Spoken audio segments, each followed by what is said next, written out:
안녕하세요. 나타샤의 책 여행입니다. 책 읽기 편안한 시간 보내고 계시죠?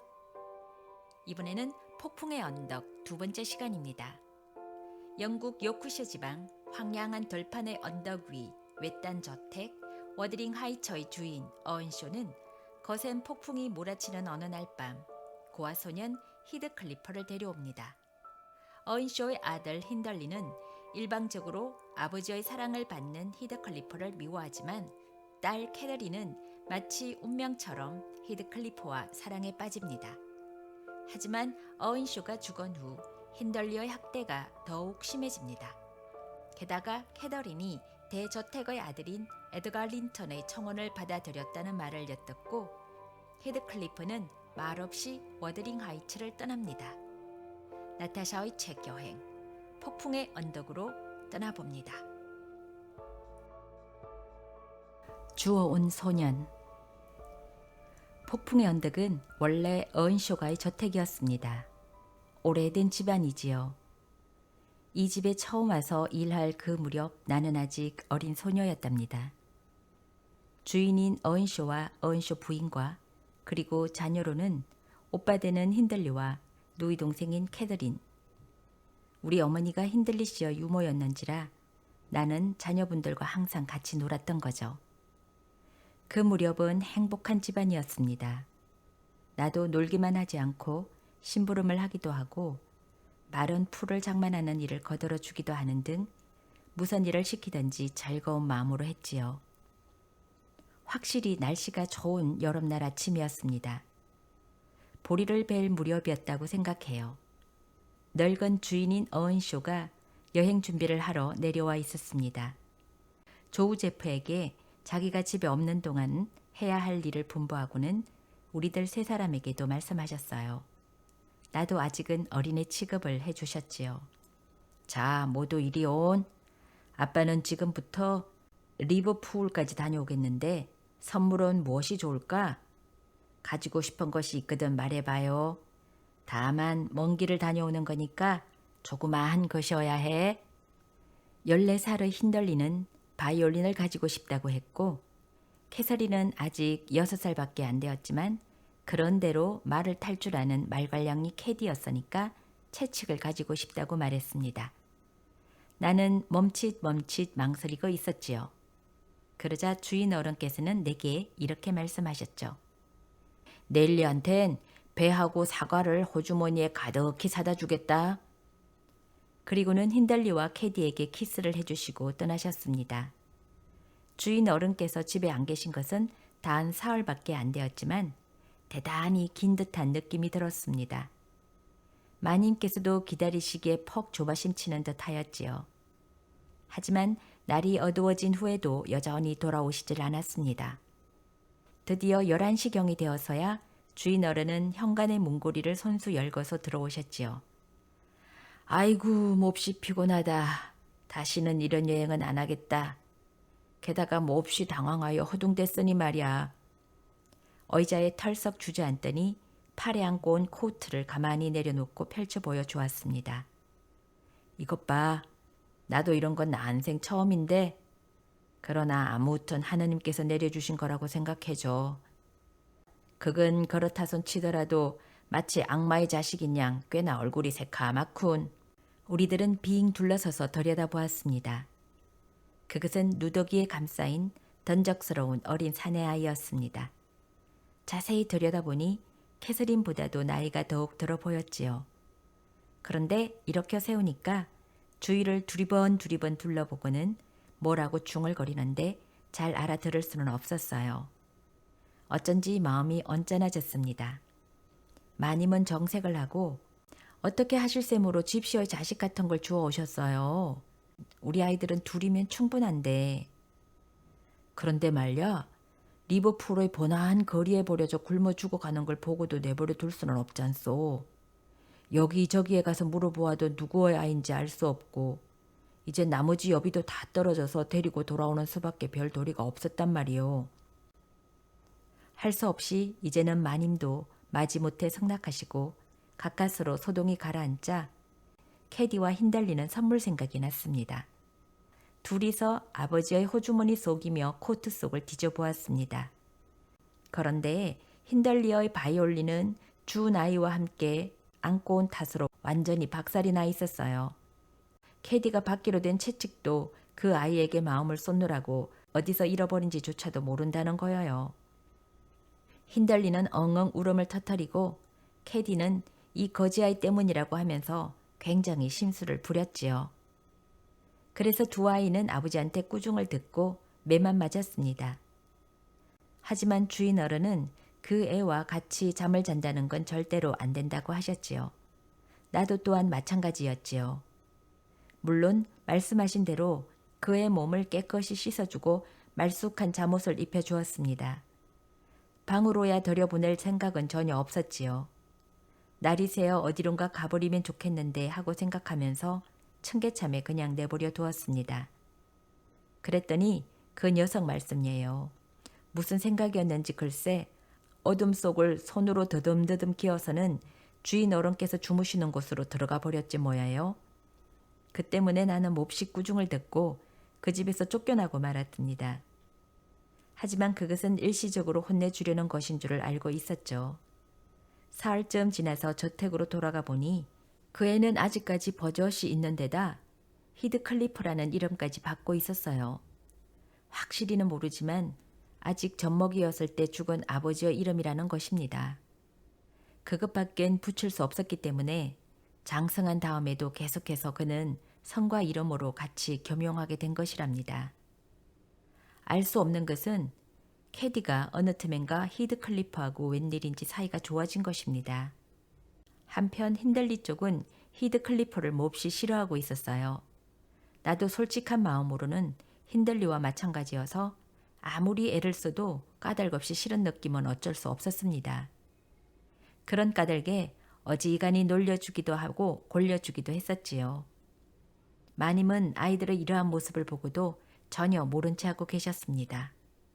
하지만 웬일인지 주인 어른께서는 히드클리프가 구박받는 것을 알면 노발대발하셨지요. 어쩐지 말갈량이 캐디보다도 더 귀여워하는 것이나 아닐까 의아해할 정도였어요. 히드클리프가 무뚝뚝하고 과묵하며 인내심이 강한 것이 마음에 드셨는지도 모릅니다. 그건 틀림없이 지금까지 어지간히 비참하게 살아온 탓이겠지만요. 이런 연유로 히드클리프는 처음부터 미움받는 아이가 되었습니다. 그곳에 데리고 온 지 2년쯤 지나서 마님은 대수롭지 않은 병이 원인이 되어 세상을 떠나셨습니다. 그렇게 되자 히드클리프와 힌들리와의 적대 감정은 더욱 심해졌죠. 구박하는 것이 나쁘다는 걸 알고는 있었을지라도 마님께서 히드클리프를 조금도 감싸주지 않고 전혀 모른 채 하는 것만큼 힌들리로서는 그만큼 조금씩은 기분이 좋아지곤 했었지요. 하지만 그것까지 없어진 데다가 주인 어른의 엄격함이 더욱더 심해져서 우라의 원인이 되고 말았던 겁니다. 저 새끼가 아주 점잖게 있으면 있을수록 더욱 나만 나쁜 놈이 되어버리는 거야. 그런 식으로 비뚤어진 힌들리를 나는 불쌍하게 생각했지요. 그렇지만 얼마 안 가서 아이들 셋이 다 같이 홍역을 앓게 되었을 때 나도 약간 생각이 달라졌습니다. 나는 그때 누나같이 부지런히 정성을 다해 간호를 해주고 있었지요. 그런데 캐디와 오빠 때문에 상당히 애를 먹었지만 히드클리프는 마치 어린 양 같아서 전혀 행패를 부리지 않았지요. 그러나 병이 악화되어 생명이 위중해졌을 때에는 나에게 매달려 머리맡에서 놓아주려고 하질 않았습니다. 그래도 히드클리프는 참을성이 많아서 잘 견디어 병이 나았습니다. 내가 별다른 정성을 다하여 간호한 것도 아니었지만 의사 선생님으로부터 네 덕분이다 라고 칭찬을 듣게 되자 그다지 싫지는 않은 심정이었습니다. 이 아이 때문에 칭찬을 받았다고 생각할 때 조금은 히드클리프가 불쌍하게 여겨지는 것도 무리는 아니었겠죠. 그러나 이것이 또한 힌들리에게는 기분 나쁜 일이었습니다. 어느 날 주인 어른께서 마을의 장에 가서 망아지 2필을 사오셨어요. 한 필씩 힌들리와 히드클리프에게 주었죠. 어느 말이나 다 좋은 망아지였습니다. 그런데 얼마 안 가서 히드클리프의 망아지가 발을 다쳐 절름발이가 되었죠. 그러자 히드클리프가 말을 꺼냈습니다. 힌들리, 네 망아지하고 바꾸자. 응? 싫어? 알았어. 싫다면.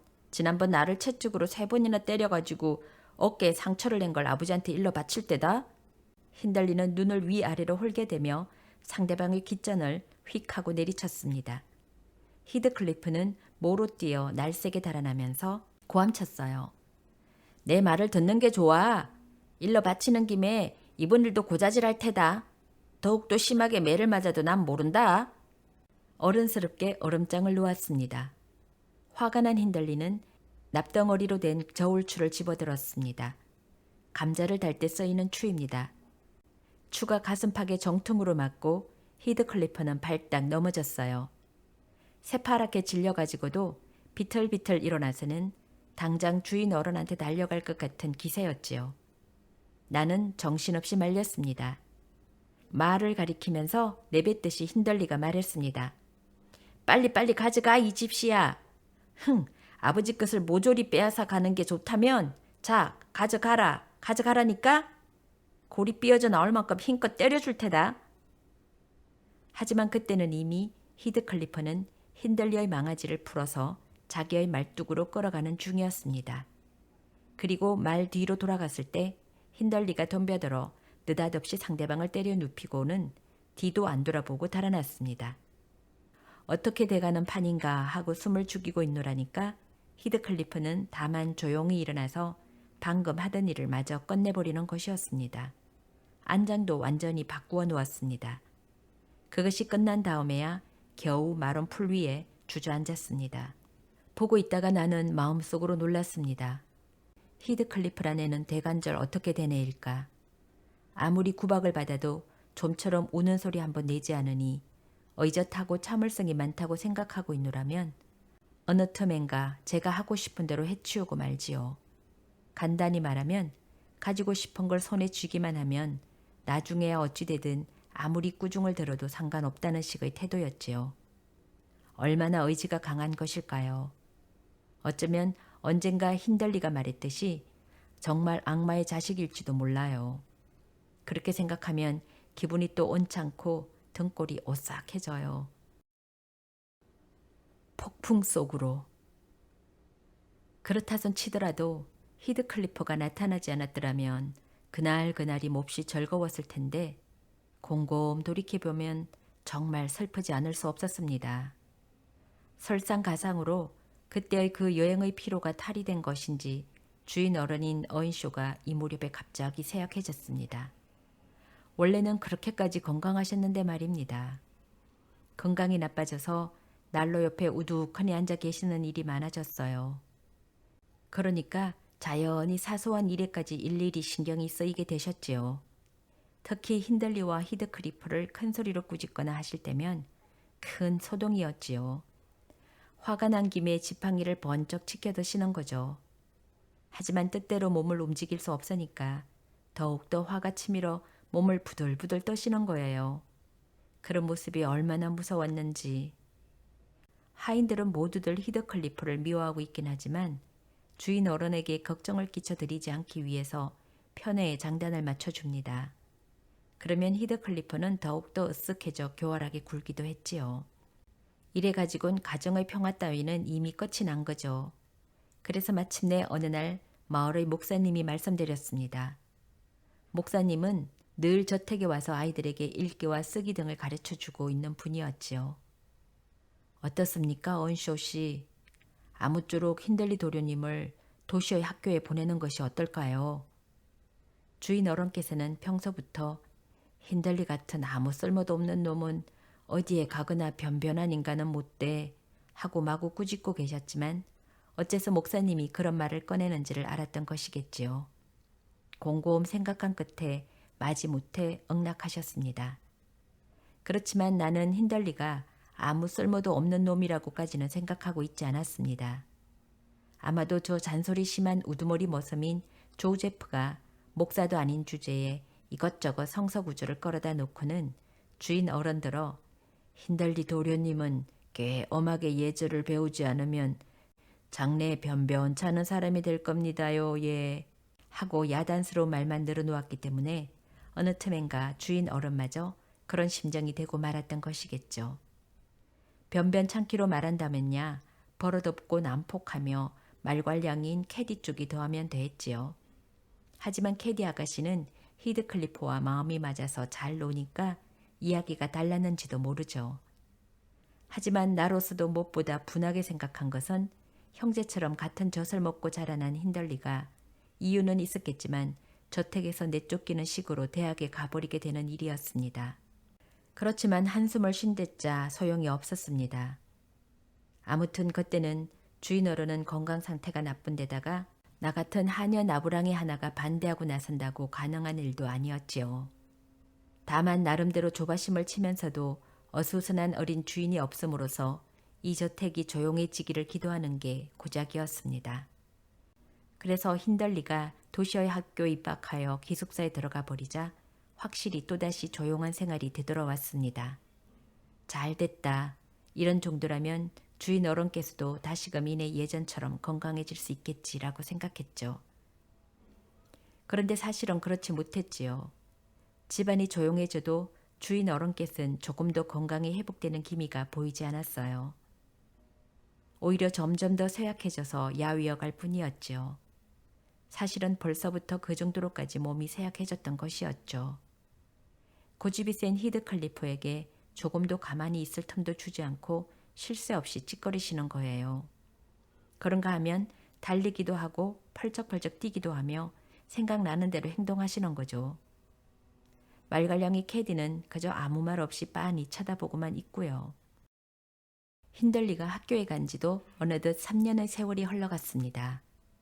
어느 해 10월의 해질녘의 일이었죠. 밖에는 늦가을의 찬바람이 심하게 불고 있고 굴뚝에선 윙윙 무서운 소리가 났습니다. 그래도 방 안은 따뜻해서 모두들 저마다 마음이 내키는 대로 시간을 보내고 있었습니다. 나는 화롯가 옆에서 부지런히 뜨개질을 하고 있었고 조우제프는 테이블 한 구석에서 성서를 읽고 있었습니다. 캐디는 감기가 든 탓인지 희한하게도 얌전히 주인 어른의 무릎에 기대고 있었습니다. 주인 어른은 안락 의자에 몹시 여위고도 파리해진 몸을 기대고 앉은 채 꾸벅꾸벅 졸고 있었습니다. 그리고 히드클리프는 캐디의 무릎에 머리를 얹고서 마룻바닥에 엎드려 있었습니다.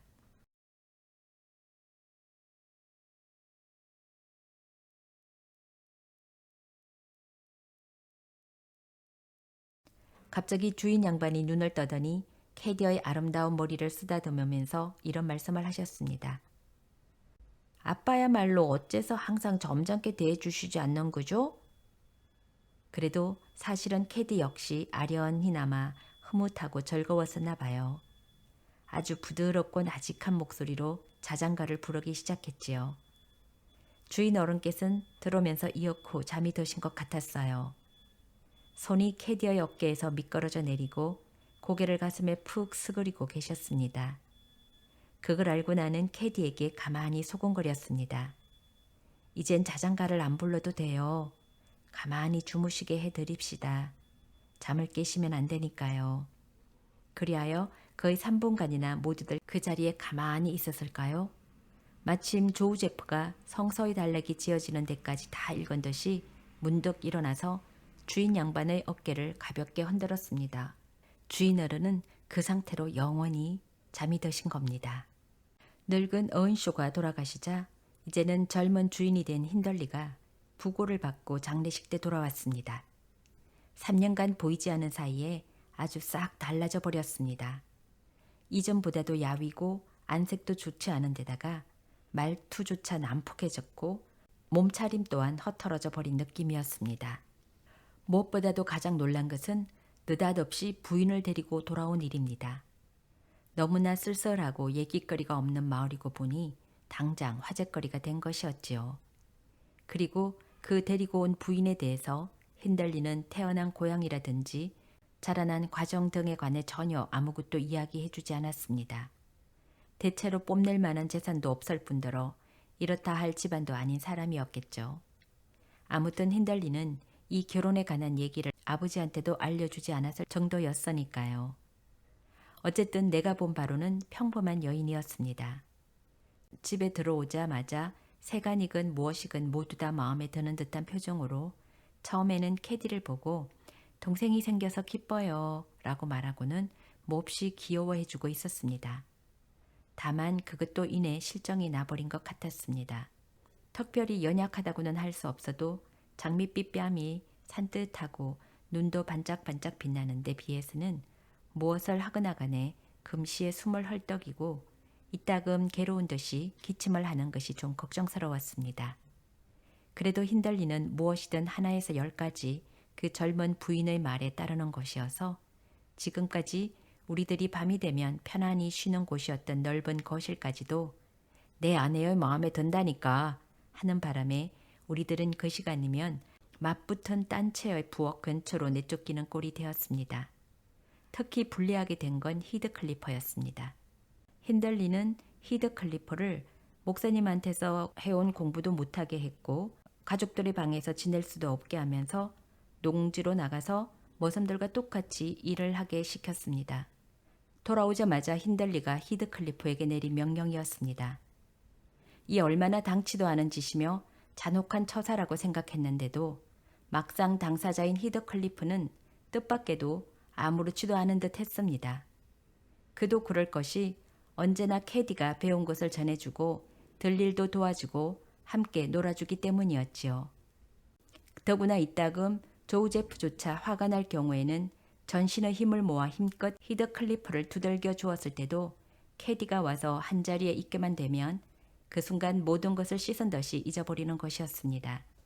캐디는 또 캐디대로 이제껏보다 더 심하게 왈가닥이 되어가는 듯한 느낌이었습니다.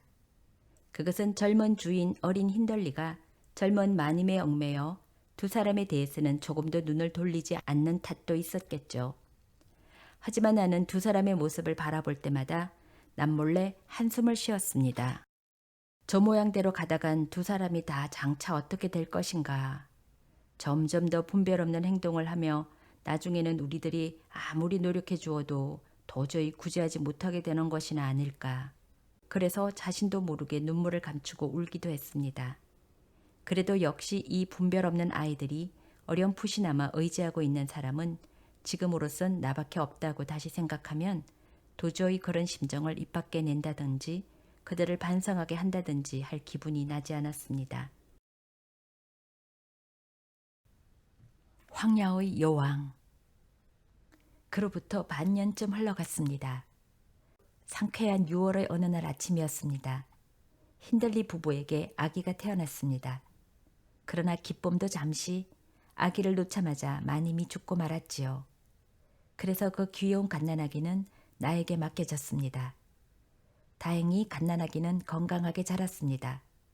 하지만 마님을 잃은 힌들리는 눈에 띄게 성질이 거칠어져서 이른 아침부터 술을 마시고 집안 사람들 어느 누구를 가리지 않고 마구 화풀이를 하는 것이었습니다. 슬픔의 눈물에 잠겨있는 것이 아니라 하느님이건 사람이건 제멋대로 욕을 마구 퍼부어대는 바람에 집안이 엉망진창이 되었습니다. 하인들도 더 이상 배겨낼 수가 없어 차례차례 관계를 끊고 폭풍의 언덕을 떠나버렸습니다. 뒤에 남은 것은 나하고 조우제프 둘뿐이었지요.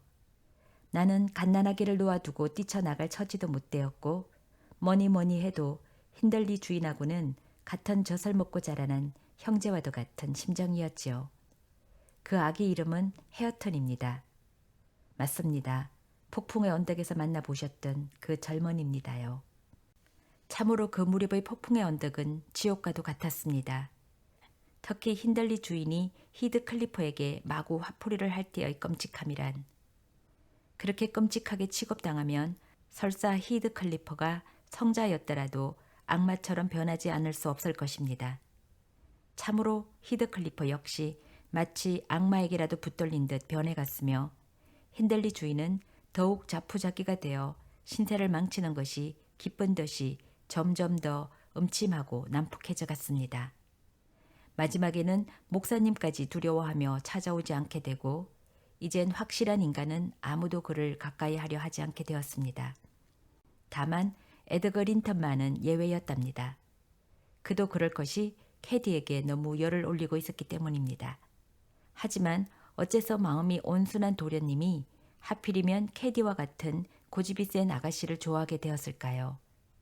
확실히 캐디는 이젠 무서울 것이 없고 게다가 뛰어나게 아름다운 15살의 여왕이었습니다.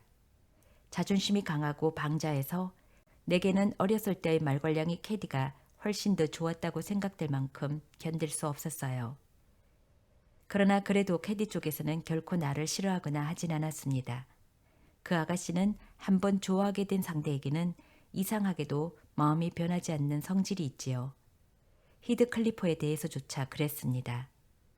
그렇다고는 하지만 에드거 또한 공공연히 폭풍의 언덕을 찾아오는 데는 상당한 용기가 필요했습니다.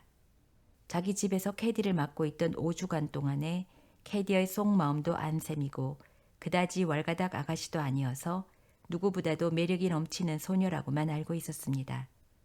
하지만 역시 이웃 사람들의 평판을 두려워하고 있었습니다. 힌들리에 대해서는 술버릇, 노름, 나쁜 친구와의 교제 등 이미 더욱더 나쁜 소문만 퍼지고 있었던 것이니까요. 그러나 본인인 힌들리는 에드거가 왜 찾아오는지 그 까닭을 알고 있었기 때문에 기분을 상하게 하지 않으려고 힘쓰고 있었던 것입니다. 자장가. 그날 저녁 때였습니다. 저녁밥을 먹기 전의 한때를 나는 부엌으로 들어가 여느 때와 다름없이 한쪽 구석에 앉아 어린애를 잠재우려고 하였습니다. 히드클리프는 아까까지 나직한 목소리로 중얼중얼 힌들리를 저주하고 있었는데 눈에 띄지 않았습니다. 말을 돌보러 나간 것이겠지라고 생각했습니다. 나는 헤어턴 아기를 무릎 위에 안고 오르면서 나직한 목소리로 자장가를 불러주고 있었습니다. 그때 캐디가 살그머니 들어와 혼자 있느냐고 물으며 히드클리퍼는 어디 있는지 물었습니다. 나는 마구간에 있을 거라고 말했습니다. 그때 히드클리퍼는 처음부터 벽가에 쓰러져 있었으니 소파 뒤가 되어서 보이지 않았던 것입니다. 캐디는 비밀을 지켜달라며 에드거 린턴의 청혼을 받아들여야 할지 거절해야 할지 모르겠다고 말했습니다. 그러나 그녀는 이미 그 청혼에 성낙한 것임이 틀림없었습니다. 나는 캐디에게 그를 사랑하느냐고 물었습니다. 그녀는 그렇다고 하더군요. 왜 그 사람을 사랑하느냐고 물으니 그 사람은 젊고 깨끗하고 쾌활하고 게다가 부자여서이랍니다. 그러면 결혼하면 되지 왜 내게 묻느냐고 하니 자기 영혼이 괴롭다고 하는 겁니다. 캐디는 어두운 표정을 지으며 속에 있는 말을 숨김없이 털어놓았습니다. 무릎 위에서 꼭 쥔 양손이 떨렸습니다. 난 꿈을 꿨어. 천국에 간 꿈이야. 하지만 나 같은 건 천국에 살 까닭도 없을 것 같아. 그래서 지상으로 돌아가고 싶어서 슬퍼서 울고 있었어. 그랬더니 천사들이 화를 내며 폭풍의 언덕 꼭대기의 히드가 우거진 황무지 복판에 나를 내던져 떨어뜨린 거야. 그래서 기뻐서 울다가 잠을 깼어. 저 나쁜 오빠가 히드클리퍼를 저렇게 천하게만 만들지 않았더라면 난 다른 사람과 결혼한다는 것은 생각조차 하지 못했을 텐데. 그랬던 것이 지금에 와서는 히드클리퍼하고 결혼하는 것은 내가 몰락하는 것과 똑같다는 생각이 들겠지. 그러니까 내가 아무리 저 애를 사랑하고 있을지라도 그걸 저 애한테 알려줘서는 안 되는 거야. 내가 히드클리퍼를 좋아하는 것은 깨끗하다느니 어쩌느니 하는 잡다운 이유에서가 아니라 아 넬리 저 애하고 나하고는 정말로 마음이 한 가지니까 그래. 저 애한테 나하고는 똑같은 혼을 가지고 있는 거야. 에드거의 혼 따위는 달과 번개, 서리와 불만큼은 다른데 말이야. 그 순간 나는 소스라치게 놀랐습니다. 히드클리퍼가 방 안에 있었던 것입니다. 어렴풋이 무슨 소리를 듣고 돌아다 보니 히드클리퍼가 소파의 저쪽에서 일어나 소리 없이 살그머니 나가는 중이었습니다. 내가 생각하기에는 히드클리퍼와 결혼하는 건 내가 몰락하는 것과 똑같다고 캐디가 한 말에 뼈저린 충격을 받고 더 이상 배겨 있을 수 없어서 그 뒷말을 이제 더 들으려고도 하지 않았던 것입니다. 그래도 캐디는 그 모습을 보지 못했습니다. 다만 내가 깜짝 놀라는 표정을 알아채고 왜 그러니? 하고 주위를 둘러보았을 때 때마침 조제프가 집마차를 끌고 돌아왔습니다. 조제프군요. 히드클리프도 이제 곧 돌아올 때가 됐어요. 어쩌면 조금 전에 얘기를 엿들었는지도 몰라요. 설마 출입구에서 들릴 리가 없어. 자, 헤어턴을 남겨줘. 나는 기분이 안정되지 않아. 그래도 설마 히드클리프는 아무것도 눈치채지 못했을 테지? 사랑한다는 것이 어떤 것인지 저 애는 알지 못하겠지? 나는 한숨을 내쉬었습니다. 그날 이후 히드클리퍼는 집을 나가버리고 돌아오지 않았습니다. 그날은 참으로 여름날 치고는 캄캄한 밤이었습니다. 조제프가 아무리 찾아보았지만 히드클리퍼는 어디에도 없었습니다. 캐디는 조금도 침착해지지 않고 현관 근처를 서성이다가 드디어 한 길가의 울장 밑둥에 웅크리고 앉아 움직이지 않았습니다. 천둥 소리가 마구 다가오고 굵은 빗방울이 드문드문 뿌리기 시작했습니다. 그래도 캐디는 그 자리에서 움직이려고도 않고 드디어는 손을 늘어뜨린 채 왁 하고 울음을 터뜨리는 것이었습니다. 정말로 아무리 보채는 젖먹이일지라도 캐디에 당했겠습니까? 한밤중쯤 폭풍우는 언덕 위에서 절정에 달했습니다. 바람은 굉장하게 집을 뒤흔들고 집 옆의 나무 한 그루가 휘어져서 부러졌습니다. 크다란 나뭇가지가 지붕에 떨어져 굴뚝을 부수었기 때문에 부엌의 난로 속에 바스락바스락 소리를 내면서 돌멩이며 금댕이들이 떨어져 내렸습니다. 조제프는 무릎을 꿇고 앉아 기도만 했습니다. 가까스로 20분쯤 지나서야 폭풍우는 지나가 그럭저럭 가라앉았지만 여전히 가라앉지 않는 것은 캐디였습니다. 머리끝에서 발끝까지 흠뻑 젖은 채로 방으로 들어오더니 그대로 소파에 쓰러져서는 우리들을 등 뒤로 한 채 얼굴을 감싸버렸습니다. 빨리 젖은 옷을 벗으라고 해도 듣지 않았습니다. 드디어 나도 단념해버리고 곤하게 잠들어 있는 헤어튼을 안고 침실로 갔습니다. 설교를 하고 있는 조제프도 이젠 지쳤는지 한참 있다가는 느릿느릿 청계를 올라가는 발소리가 들렸습니다. 이튿날 아침에 내려가 보니 캐디는 아직도 어제 저녁 그대로인 채 난로가에 앉아 있었습니다. 캐디는 대단한 열병을 앓았습니다. 간병을 맡게 된 나는 얼마나 애를 먹었는지요. 더구나 조제프나 주인 어른이 다 그 모양 그 꼴이었으니요. 그래도 그럭저럭 해나갔습니다. 소문을 듣고 린턴 부부가 가끔 문병해 주었습니다. 아무튼 두 사람은 얌전한 모습의 캐디로밖에 모르고 있었으므로 좀 더 친절히 간호해 주지 않으면 안 된다고 하면서 대단한 걱정을 해주는 것이었고 회복기가 되자 꼭 자기네 집에서 정량하도록 해야 한다며 저택으로 데리고 갔습니다. 우리에게는 대단히 고마운 일이었습니다. 하지만 그 친절이 도리어 원한이 되었습니다. 그도 그럴 것이 주인 린턴 씨와 그 마님이 캐디의 병이 전염되어 얼마 안 가서 연달아 죽어버리고 말았기 때문입니다. 캐디는 전보다도 더욱더 방자하고 교만해져서 폭풍의 언덕으로 돌아왔습니다. 하지만 한편 히드클리프는 그 폭풍우가 몰아치던 날 밤 이래 행방을 알 수 없었고 그 이상 아무런 소문도 들려오지 않았습니다. 어느 날 그 일로 하여 캐디가 너무나도 심하게 속상해하기 때문에 마침내 나는 사실을 숨김없이 털어놓고 말았습니다. 히드클리프가 없어진 건 아가씨 때문이에요. 확실히 그러했습니다. 캐디는 잠자코 있었습니다. 다만 그로부터 몇 달 동안은 내게 한마디도 입을 열지 않게 되었습니다. 그로부터 3년이 지나서 캐디는 에드거 린턴과 결혼식을 올렸습니다. 아름다운 신부 손을 잡고 기머튼 교회에 들어갈 때 에드거는 어떠한 기분이었을까요? 아마도 자기는 온 세계에서 가장 행복한 사나이라고 믿어 의심치 않았을 것임에 틀림없습니다. 에드거는 그만큼 캐디에게 홀딱 반했던 것이니까요. 나는 젊은 부부로부터 꼭 오라는 부탁을 받고 린턴 저택으로 옮겨갔습니다. 사실은 태어난 이후부터 5년 동안을 아들처럼 길러온 헤어턴 아기와 헤어지는 것이 몹시 괴로웠습니다. 하지만 헤어턴과 헤어지는 슬픔보다는 캐디의 눈물이 더 뜨거웠던 것입니다. 참 그렇군요. 캐디도 이젠 린턴과의 마님이 되었으니까 캐더린이라고 부르기로 하죠. 그래서 울고불고 하는 귀여운 헤어턴을 뒤에 남겨두고 나는 폭풍의 언덕을 떠났습니다. 여주인이 없어진 집에 하녀 같은 건 필요 없어 라든가 헤어트는 조우제프가 돌봐주지 내가 교사를 불러 교육을 시키도록 하고 라고 하는 힌들러 주인 양반의 말씀이 얼마나 신용할 수 있는 것일까 하면서 차마 내키지 않는 발걸음을 옮겼지요.